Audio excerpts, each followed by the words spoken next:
Just subscribe. Oh, dude, it's like it hurts so bad. Oh, that's like TRD type pain. Notifications on. Enjoy the video. Oh, God. C2 Wrestling. Monday Night Raw has just wrapped up the Go Home show for Survivor Series this Saturday. We will be live for it. So subscribe, tune in, come hang out, talk wrestling, watch the show with us, get our live reactions. 4 matches, but a whole lot to talk about during the show and after this show. Monday Night Raw is wrapped up. Opens and closes with the same people, but at least it was a little bit of a different twist this time. Normally, we kind of bounce around, so we'll do that. We'll start with what opened the show. The OTC. Roman Reigns comes out before he can even really cut a promo. Cody's music hits, then Punk's music hits. The words that were said during this promo, it's like I'm hanging on every letter, every tip of the tongue as they hit. These three, they could talk about calculus, and I'm locked in. Yeah, I mean, while we're here, we might as well whip them out and start measuring them. Yeah, yeah. Roman with an all-time line, a great little line by Roman. Listen, it's the three of the best guys in the fucking company. That opinion might change on any given day, but CM Punk, Cody Rhodes, Roman Reigns, let's get them in the ring. Let's get some mics in their hands. Let's get them wrestling. Let's get them brawling. Why not? I'm always going to take that. Uh, Interesting. I mean, like I expected this to kind of be the route, but it's War Games build. Don't get me wrong. The whole show today is Survivor Series and War Games build, but it's War Games tension, not only between the team of CM Punk, Cody Rhodes, Roman Reigns, and the Usos, but the Vision, Drew McIntyre, and Brock Lesnar. There's tension amongst themselves, and that's kind of what they were really pinning it on. Who's team captain? Is it Cody? Is it Punk? Roman seemed to kind of not really give a shit, I guess. But you got two world champions. I don't think it means anything, if I'm being honest. I think it was really just like the way to fill the hour and build to War Games. I don't think they're going to come out of this match on Saturday with Punk and Cody staring each other down and who's the better of the two. I don't think it really means anything in the long run. Uh, but it was a good, opening segment. They did close the show as well. That's where we started to get a bit more of the Vision. Brock Lesnar took a hell of a spill coming out to the ring. That was a funny one, putting the hat on Braun Breaker. I'm sure that will be played back for eternity on Twitter. You can shut down Twitter today. Somebody's going to open up a new app, and that's going to be all over it. But I do have, a little bit of a gripe with it where, like you said, they started and closed the show, and that's been very typical for Monday Night Raw. It makes a little bit more sense tonight, being that it is the War Games build. It's big factions, blah, blah, blah. I get it. What was the fucking point of teasing Brock all night? Having this War Games faction brawl at the end of the show to black out the screen the second they all get in the ring together. You didn't even show the brawl. You might as well have had them brawl over the arena for 5 minutes, 10 minutes. It's also on Netflix. You also had a match get cut short a little bit earlier. You had time if you're on a time restraint. Give them the brawl. Why not? Yeah, I mean, it was also the same exact thing we just got with the women an hour Yes, before. sure. Yes, It's yeah. like a That's just War Games. It's yeah, yeah. I mean, it's the same thing as last week as well, but same shit as the, last year. yeah, they were in a spot where it's like, we just kind of need this match to happen. Like Hmm. there wasn't really anything that new besides one thing that they could really add to twist into this story. But there's a few layers in this that I want to talk about. I want to talk about Brock Roman in a second, but jumping back to the opening segment, there was one line. And this line, I know you said it doesn't seem like much. This one line, I think we have to actually put some stock into. The very closing of the segment, where Roman Reigns says, that title would look a lot better on me. And Punk is looking at Cody. I think he's talking to you. Cody's looking at Punk. No, he's talking to you. And Roman steps out. And in true WWE fashion, they do this all the time where the people at home don't get to hear, or excuse me, the people in the crowd don't get to hear, but the people at home get the luxury of Roman saying, that's up for you two to find out. For you two to figure out, whichever one he said.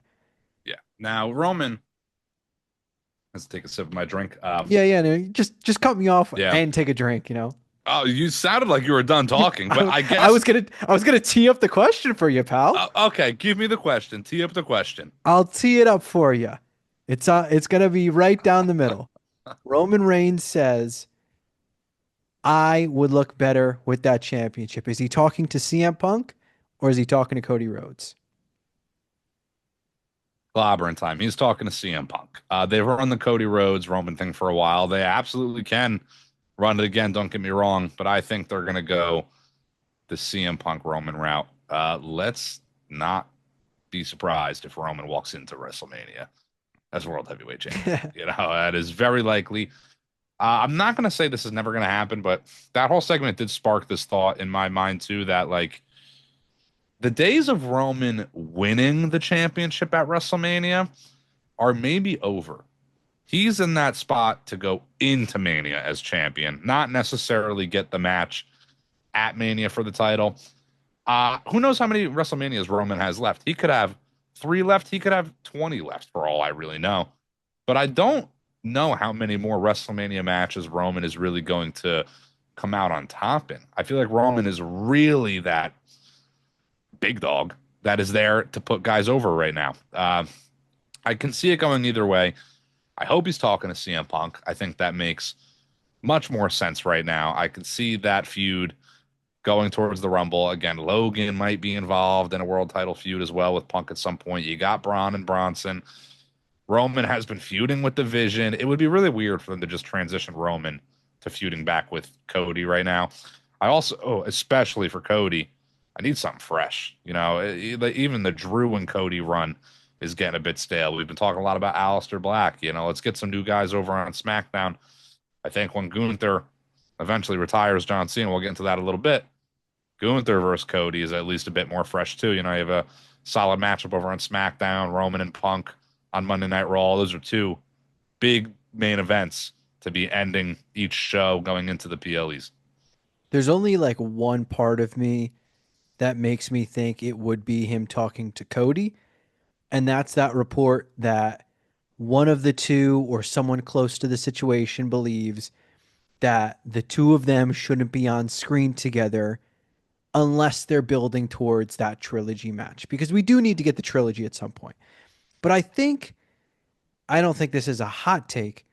That trilogy to me has to be further down the line when Cody is heel and Roman is face. Like that's the twist that it needs when you have the Austin Rock story and now it's switched on who's the baby face and who's the heel. When you get to those, like just babyface Cody again against a tweener Roman, like, all right, I guess if that's your pivot because Seth got hurt and you're not doing Roman Seth, that just doesn't do it for me right now. It's just not needed. And on top of it, I wouldn't want Cody to turn heel like between now and then and it be that drastic. So I agree. It makes more sense for it to be Punk. I would be shocked if it wasn't Punk. It does kind of segue me into the next part I wanted to talk about that I said Roman Brock. So Brock Lesnar comes out and it was noted that Brock is coming for Roman Reigns. Paul Heyman says it earlier in the show. Brock gets in the ring, immediately goes for Roman. My biggest gripe with all of that, it does feel like we're about to get another Brock Roman, which I just do not need. My biggest gripe is Roman comes out and it's like one Superman punch for Braun Breaker, one Superman punch for Bronson Reed. Then he's on to fighting Logan and Drew. And I had to kind of stop and take a second and be like, wait a second. What happened to building towards this Roman Braun Breaker match? He just kind of like dummies him and walks past him like he's nothing. His big feud with Bronson Reed just kind of dummies him and walks past him like it's nothing. Like, those are the two guys he should really want. Like, those are his rivals right now. And the fact that it's just like completely taken a back seat for this seemingly Brock Lesnar matchup is my biggest gripe with running Roman Brock again, is you've just backburnered my care for Roman versus Braun Breaker. That should be honestly one of, if not the focal point of this War Games match. I did just say, let's not be surprised if Roman goes into WrestleMania as World Heavyweight or WWE Champion, but I am pretty much locked in on them running Roman Braun at WrestleMania. I think they're saving it for that. Everyone's favorite WrestleMania match of all time, Jimmy Uso versus Jey Uso. That feud was, 9 months long, and they just held off and held off and held off. And then they finally wrap back around to it. And that's kind of, I think, what they're doing here. They do that a lot with a lot of feuds, to have it lead into WrestleMania. I do think that's kind of the route they're aiming at.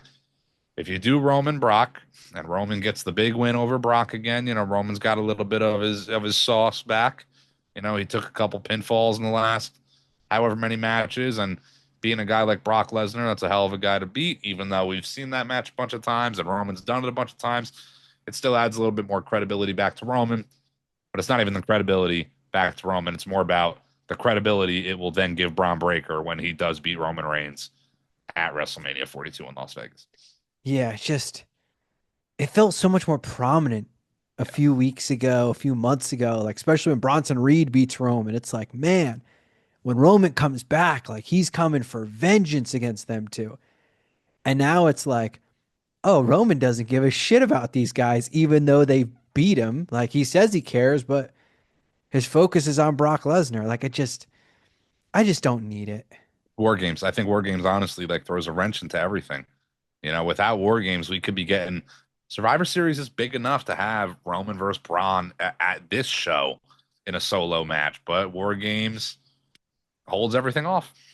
Yeah, I mean, it really does. And honestly, the two other factors, the Rumble being in Saudi is a big impact as well, because, Let's not talk about it. yeah, don't need to go further into that one. And the Seth injury. Like, I hate to always tie it back to that. And, you'd think, well, that was kind of like a month and a half ago or whenever.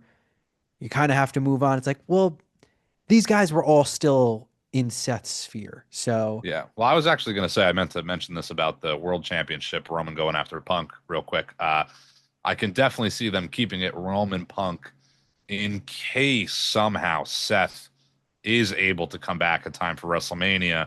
You can then involve him in that to some degree, where if Roman's going after Cody and like, who knows what, there could always be something there.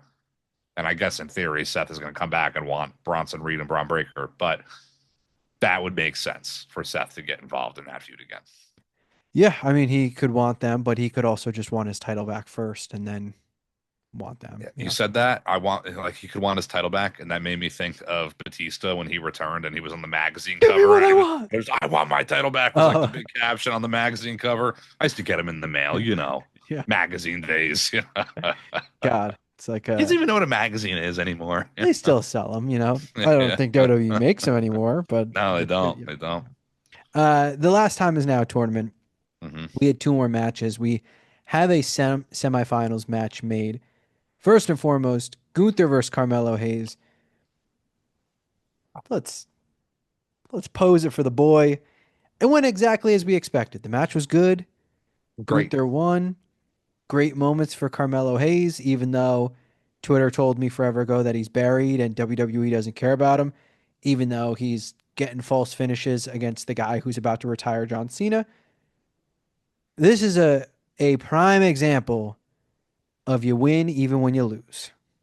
Just so everyone knows, this isn't me digging up Carmelo. This is me putting the sand on him because he's buried. You're losing to Gunther. It's a former world champion, longest running IC champion of all time. The guy's an absolute beast. He's been a champion, what is it, 80 something percent of his tenure in WWE. He's Yeah. about to retire John Cena, retired Goldberg. He's looking towards winning a Rumble. It's not like he lost to fucking Tozawa, it's just, I don't understand. Great match. Carmelo gets to shine. He is in that spot where he's going to have an incredible 2026.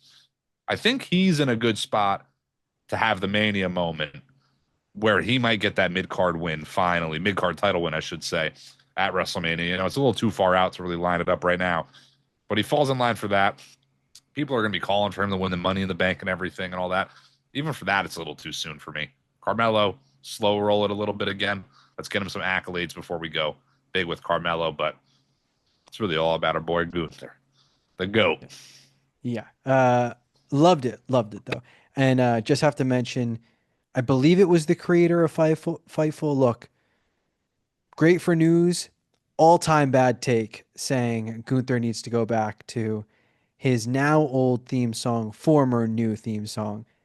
Not a bad song, but saying you prefer that over Symphony Number 9 or whatever the title Yeah. is, wild take. Yeah. Well, it's interesting because when it changed from Symphony Number 9 or whatever to the rendition of it, people were shitting on it. Oh, they should have kept Symphony Number 9 and rolled with that. Now they're going back to it, and people are still finding something to complain about.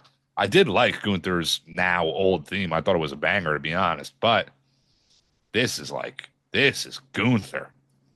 Poor Walter, man. If what I'm hearing, poor Walter. The other John Cena last time is now tournament match. Solo Sikoa takes on Penta, and look, we're solo hive here. So we are I'm willing to say we are in the minority of people that were looking forward to this match because I saw plenty of Absolutely. people shitting on this match before it even happened. I genuinely was looking forward to it. And in just straight up bad luck fashion, 48 hours ago, we had the return of the Lucha Brothers for AAA to face Dom and El Grande. And not even 48 hours later, Penta gets injured. Seems like a left shoulder injury. Happens on the last move before they go to a commercial break. They come out of commercial break and they say, doctor stoppage. Solo moves on. You can tell by the reaction from the both of them, this was not a part of the plan. Just ask. This is the second person now, seemingly with a shoulder injury, to lose their spot in this tournament. Granted, I didn't think Penta was going to win the tournament, but still, you just don't want to see that for Sheamus or Penta. Yeah, of course not. Especially a guy like Penta who's really just been on the rise right now. I'm not sold on Penta was going to win that match. So this could have still went the way they wanted it to go in that way. Solo's not going to win the tournament either, though, so it really doesn't matter. I was looking forward to the idea of Penta versus Gunther, though. So that's a shame that we might not get that. It's a bigger shame that he's hurt. You can only hope that it's not bad, especially with, like you said, the Lucha Bros are reuniting, AAA. I don't know, man. Looked bad. It hits his shoulder. Sometimes you get lucky, sometimes you don't. The worst injuries, the worse it looks, sometimes it's not that bad. And that's what you got to hope here. Seth on Impact didn't even look like he got hurt. Liv Morgan didn't really look like she got too hurt, and they are out or are going to be out for a while. Where Penta, if you watch the clip back, he lands on that shoulder, and you see him waving to the ref real quick, like "Come here." He knew he was hurt. Hopefully, it's not too bad, and he comes back pretty soon. Just a string of bad lucks for them with shoulder injuries. I mean, that's four Hmm. people that we just named that are all very prominent. Two of Yeah, them champions, and the other two in a tournament for the biggest match in WWE history, and all go out with a shoulder injury. Now, we don't obviously know a timeline for his injury. We don't even know the extent of his injury. But I do want to ask you if Penta is out for an extended period of time, when he comes back, do you have him come back and go back to doing singles? Or when he comes back, do you just do the Lucha Bros pairing and have them in the tag team division and honestly give them tag titles and let them just go wild? yeah, you gotta pair him up with Phoenix. You gotta run back the tag team. Phoenix is more so the up and comer, where Penta is a little bit older. He's only got so much time left. He's probably got a decade left. Don't get me wrong. Maybe even more than that. Who knows? But the timeline for Penta is more like if you're going to tie him up in the tag division and the tag titles, which I ain't complaining. It's one of the best tag teams of all time. Let's say you give him 2 years in there. That's 2 years of his career where he's maybe not being involved in the main picture when he absolutely can and should be. I think you're at a point where if you don't do it now, when are you going to do it? I think it helps propel Phoenix, and then it also helps post that tag run, get Penta to that real main event level if they do it right. And Penta could be world champion one day if they capitalize off that momentum.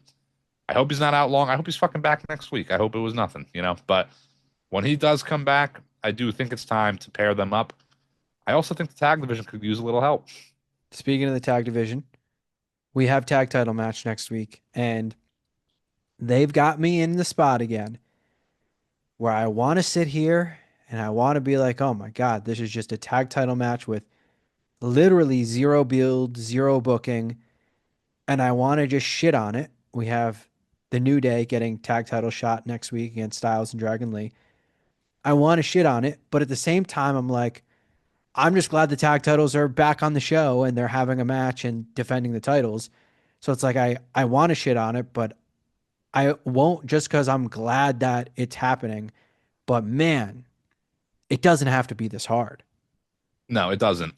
This is maybe wishful thinking, but if it were up to me, during that match next week, Styles and Dragon Lee versus the New Day, the Creed Bros come out and just disrupt the match, and you just add a little bit more depth to the tag division again. We got Ivy Nile tonight in a backstage segment with Maxine Dupree. I didn't predict that at all. So We'll get to that. maybe, yeah, maybe there is a small little resurgence of the Creed Bros and Ivy Nile coming where there's also been rumors of Chad Gable kind of getting back to it a little bit, and hopefully we see him soon. So maybe that whole stable's coming back. I would like to see more depth to the tag division. If Styles and Lee beat New Day, then what? You know, like, okay, maybe they fucking have a match the following week versus the Viking Raiders. Then what after that? You know, like, you got to add another layer to it. And I think the Creed Bros are that layer. They might be the team to take the belts off of Dragon Lee and Styles. As crazy as that sounds, because they haven't been on TV in a while. Who else is going to do it? I don't think Styles and Dragon Lee are going to hold the titles till WrestleMania. Yeah, and I mean, you just look more. The Judgment Day just got fucking googled by Rey Mysterio, so I don't expect them to be getting Mm. a tag title rematch and win the tag titles, anything like that. Uh, we'll get to Dom in a second because I kind of want to wrap on Dom because it was definitely a polarizing segment, so there's plenty to dive into there. It was a little But polarizing. yeah, on Twitter, of course. Shocker. I know, breaking news. But before we get to that, we did have a couple women's segments, and I want to pose something to you. Okay. I guess I don't know if this is a question or a statement. As I'm saying in my head, it does kind of feel a little bit more like a statement. For someone who is normally not a fan of the women's division or what they're doing, you sure have your finger on the pulse and just are so locked in to the point where I think you're like thinking about it off screen and you're plotting these things in your head because the last few weeks, the last few months, you've been so spot on your predictions that I'm genuinely sat here like this is when a diehard fan of a sports team knows I'll relate it to the honorary Oos. Every time the Giants are up at halftime, he texts me, "Here it comes. I know they're going to lose this game," and they lose the game. Yeah. This is exactly the same where I'm like, I think maybe you've been bamboozling me this whole time and you actually spent a lot more time thinking about this than you want to admit. You know, to piggyback off the football reference, you know, this is basically calling a third and long Steelers screenplay. You know, this is pretty fucking typical, I feel like. Uh, there's a lot of women's stuff going on right now, you know, with the war games and Maxine winning the IC title. And I predicted that like crazy. Ivy Nile, I said Raquel and Roxanne too, you know. Uh, and this might sound crazy, but like the mid card stuff right now with Maxine, Roxanne, Raquel, Becky losing the title in the fashion she did, that is better and more polarizing than this women's war games shit to me. This women's war games stuff, that segment tonight, I'm gonna skip it. The Maxine stuff though, winning the IC title and all that again, that was an electric moment. Great for Maxine. She's still like coming up, so she's still like lower mid card, but she's mid card champion.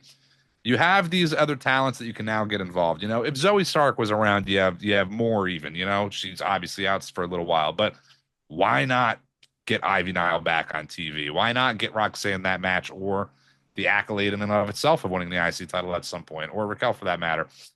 Uh, That has been a lot better.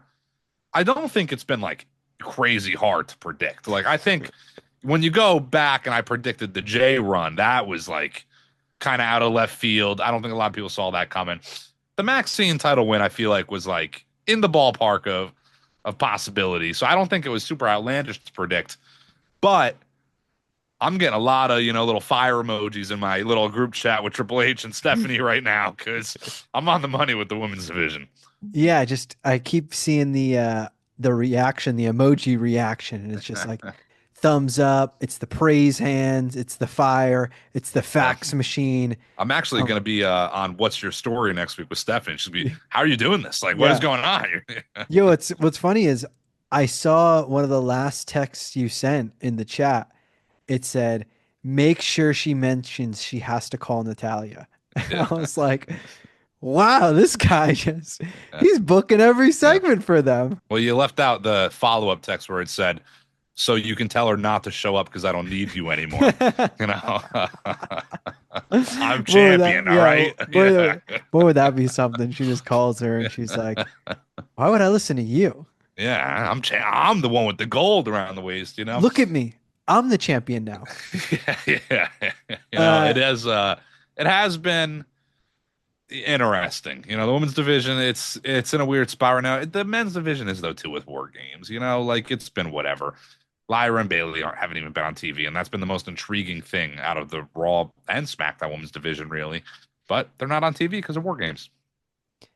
yeah, and there will be plenty of TV time, especially when SmackDown goes 3 hours and there's just more time for everyone. What we didn't mention in the men's war game talk was Logan Paul rolled up Jimmy in the main event. So, War Team Games Heels, Team advantage. Brock, Team Vision, whatever the hell you want to call them, they have the advantage. But the last main talking point tonight is Dirty Dom. Goated. So good. This was probably one of the funniest segments they've done in a long time. And I'll tell you, I've already in the last hour and a half since it happened, have seen people shitting on it on Twitter. This is a Vince McMahon thing to do. Blah blah blah. Live a little, guys. Have some fun with it. Like, laugh. I don't know. It's not that serious. It's not meant to be that serious. Clearly, because they had a micro wrestler come out dressed as fucking John Cena confronting Dirty Dom. Shout out to Psycho. That was a great moment. It was totally unexpected. We texted it at the same time. When Dom was out to the ring and Cena's music hit, the crowd erupted in the arena. It was never going to be John Cena. We're not fucking stupid, but not that the crowd in the arena is, but we knew it wasn't going to be John Cena. I thought it was just going to be no music or the music, no entrant, and then Dom was going to laugh. Ha ha ha. Shout out Shawn Michaels, Bret Hart, all that shit. But it wasn't. We get micro wrestler Psycho coming out as John Cena. Not only micro wrestler Psycho, we get cameraman Stu with the camcorder. They went the full 9 yards with this. And I thought it was a great segment. I loved it. There's one thing that Triple H and Shawn Michaels do, and that's play the hits. Yeah, And this absolutely. to me, immediately, it's like, oh, this is the Kurt Angle segment that he did, what, 20 something years ago Mhm. when he was feuding with Cena and had a little person come out. Like, this is just a callback. And, they put their own little twist on it. Dom was literally laughing multiple times in the segment. He like couldn't contain himself because it was just funny. It's just the prime example of like, let's not take wrestling that serious. And look, it wasn't something where they have plenty of segments in the history of wrestling where it's like, all right, that might offend some people the way they went about it. Ominous. Yeah, there was nothing like that in this segment. Like it wasn't No. anything that like they were towing the lines. If anything, I mean, look, I love Roman. I thought it was funny. You should care more about him talking about whipping their dicks out and measuring their dicks Yeah. like that. Yeah. If you want to if you want to call a spade, like Yeah. that's worse. Yeah. There's a little girls in the crowd or something. Yeah. Like, yeah, that's definitely worse. Also, Psycho did it. Like he went out there and he doesn't give a shit. You shouldn't give a shit. It was a funny segment. That's one of, and like, there's a lot of comedy in wrestling. Don't get me wrong, but in the flux of like the PG era all the way till today, I know that's like a long span of time now. They've fallen off of segments like that. You know, they don't maybe play the hits back to a certain extent because there is a fine line nowadays, but that was super unexpected. I thought it was a great segment. They also have an opportunity to like run it back, kind of, you know, post Survivor Series. What if they bring out all the micro wrestlers and they all beat the shit out of Dom in the ring or something? You know, like, that'd be great. That'd be hilarious. Why Yeah. not? Yeah. Just relax. Yeah, Yeah. chill out. And relax this Saturday with us while we watch Survivor Series. And guess what? If Dom pissed you off, cheer for Cena. You want to see Cena beat him up. There you go. Subscribe. Subscribe, follow, come hang out live, Survivor Series. That's it. Cowards.